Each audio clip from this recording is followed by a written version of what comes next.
नमस्कार दोस्तों।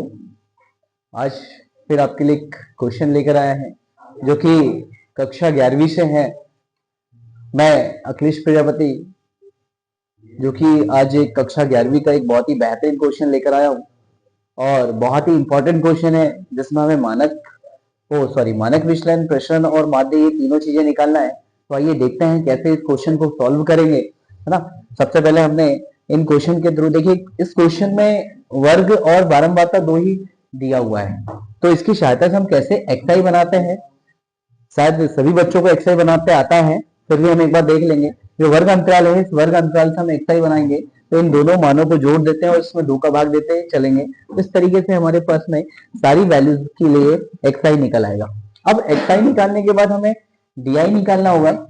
तो डीआई निकालना है, कैसे निकालेंगे डीआई निकालने के लिए हमें फॉर्मूला पता होना चाहिए कि चूंकि DI is equal XI minus A upon H, जो कि ए जो है ये ए कल्पित मान को दर्शाता है और एच जो होता है वो एच इनके अंतरालों को दर्शाता है। तो अंतराल मीन्स क्या होगा, इन सब में अंतराल कितने का है ये दर्शाता है एच को। इस प्रकार हमने एच की वैल्यू निकाल कर रख दी। हम किसी भी अंतराल में देख सकते हैं 5 का अंतराल हमको दिखाई दे रहा है, तो हमने ए का जो मान लिया, ए का कल्पित मान जो हुआ, कल्पित मान कैसे निकालेंगे, एक्सआई के मध्य बिंदु को निकालते हैं, मध्यमान को निकालते हैं, मतलब हम दोनों साइड से सेंटर वाली वैल्यूज को देखते हैं, वही उसका ए कहलाएगा। तो ए जो है हमारे पास 92.5 आया। इसी प्रकार एच जो है वो एच की वैल्यू कितनी आई, 5 आई। अब हम जैसे ही डीआई निकालेंगे तो एक्सआई के प्रत्येक मानों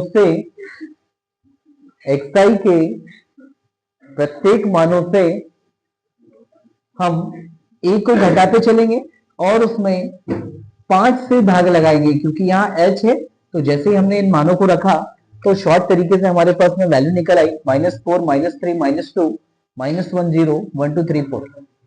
अच्छा, इसी के आधार पर हम अब डीआई का स्क्वायर निकालेंगे। तो डीआई की जो वैल्यू है वो क्या है, -4। चलो, इसी प्रकार से हमने डीआई का स्क्वायर बनाया, इन सारे मानों का वर्ग कर देंगे तो ये हमें मिल जाएगा। ठीक है, अब हम एफ आई और डीआई का मल्टीप्लाई करते हैं। एफ आई और डीआई का मल्टीप्लाई करेंगे तो इस तरीके से सारी वैल्यूज निकल आएगी।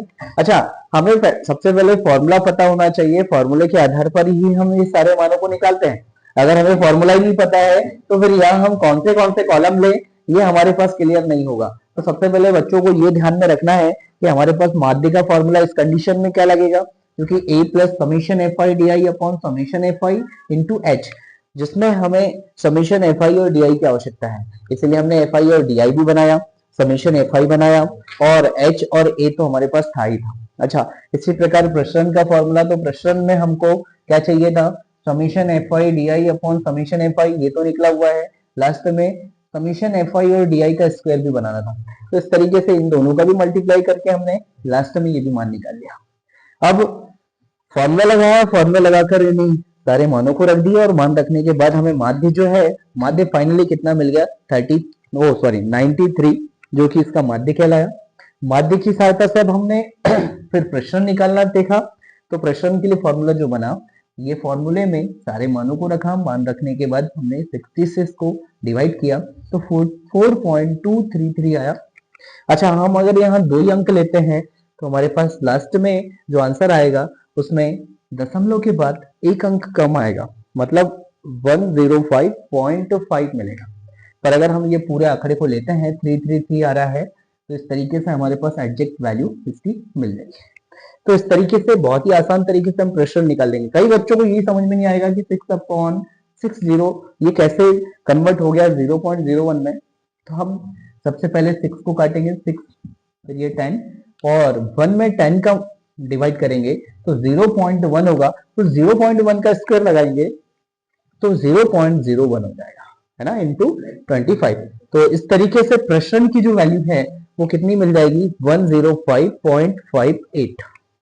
ठीक है, अब तीसरे मान पर पहुंचते हैं, मानक विचलन। तो मानक विचलन के लिए जो भी प्रश्न आता है उसको हम रूट में लिखते हैं, अंडर रूट में लिखते हैं। तो इस तरीके से अंडर रूट में 105.58 होगा और इसका हम भागफल विधि से वर्गमूल निकालते हैं। तो भागफल विधि से इसका वर्गमूल जो बनेगा वो 10.27 मिल जाएगा। तो थोड़ा कठिन है क्वेश्चन, थोड़ा कठिन है, और बहुत ज्यादा हमको यहाँ कैलकुलेशन में ध्यान देना बहुत अनिवार्य है। अगर एक भी कैलकुलेशन हमारा गलत होता है तो हमारे इन मानों को निकालने में बहुत दिक्कत जाएगी और आंसर हमारे गलत आएंगे। तो बच्चा थोड़ा सा इस बात का ध्यान दे कि जो कैलकुलेशन हम कर रहे हैं वो कैलकुलेशन आराम से करें, अच्छे से करें, सावधानी पूर्वक करें, ताकि हम सही आंसर तक पहुंच सके।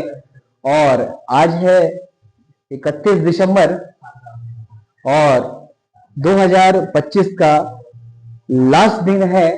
तो आज ही हम सभी बच्चों को नए साल की भी एडवांस में शुभकामना देना चाहते हैं। नए साल की बहुत सारी शुभकामनाएं। सभी बच्चे बहुत अच्छे से पढ़ें, मन लगाकर पढ़ें और बहुत मेहनत करें और लाइफ में बहुत कुछ करके दिखाएं।